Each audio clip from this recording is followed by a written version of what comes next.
Oh, it's time for Collecturbation. Really good one this week.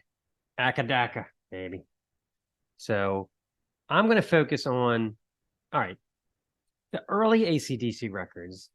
Very confusing. I've never been a fan. It's kind of like the first Motorhead album where it's hard to keep track. So there's high voltage, and yes, everybody loves TNT and that sort of thing. But a lot of the songs on the first album, so and then you had Dirty Deeds came out. I have that one upstairs, but that one's again different versions in Australia versus the US. And then they had 74 Jailbreak came out later, and it was leftover songs that were on the Australia version that didn't make it to the US version. It's all very confusing. That was management driven. It was pretty common. The band Sweet had the same problem back in the day. Their Desolation Boulevard was different over in Europe than it was here. Oops, sorry.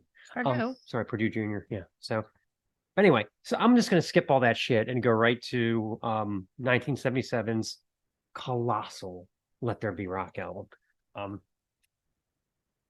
Everything about this album is incredible. I mean, I even like the colors, the hands. I'm sure this is not by design, but they look like zombies. See that slight greenish tint? Oh wow! Green tint. Just everything about this album, just incredible.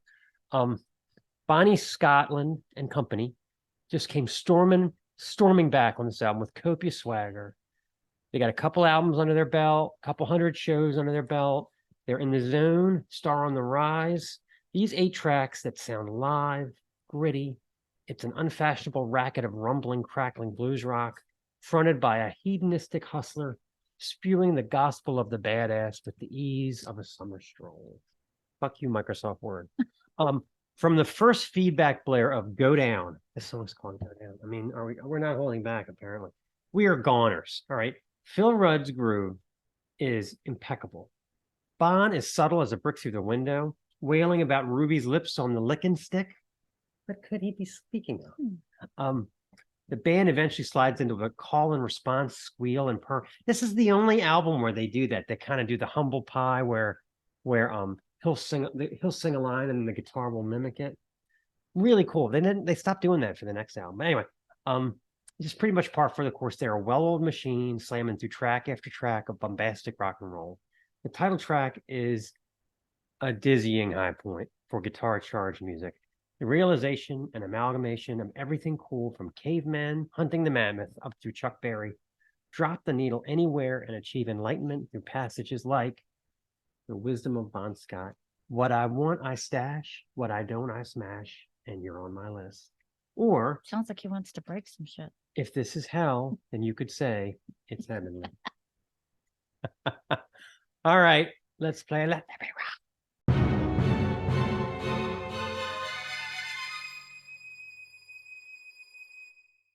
Sorry, we had a lack of Powerage there. Okay, moving on. Powerage. Actually, it's Powerage.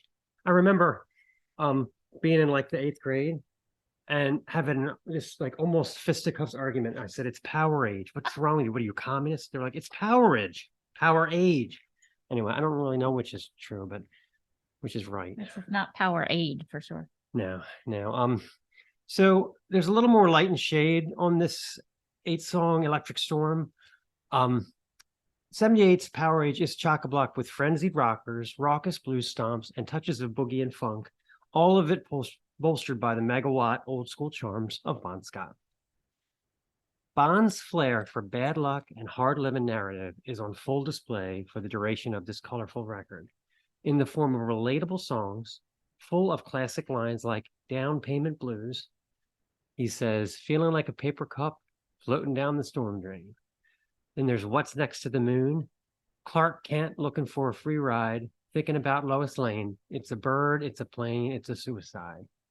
Angus's hyperactive blues shredding, along with Phil Rudd's peerlessly simple beats, round out a sound that would have become legendary with Scorching Fair like Riff Raff and the superbly funky Gone Shootin'. It's all tales of boozing, gambling, wicked women, living on a shoestring, and bad decisions, told by a character that lived it all, and he's backed by one shit-hot band. It almost seems surrealist in the music in 2023. People complaining about bad cell phone service and the slowness of Uber Eats, like it's the end of the world. This was the genuine article, rock and roll played by a real band that weathered the storm. So let's play Riff Raff. This is the Snaggletooth Rock and Roll Podcast.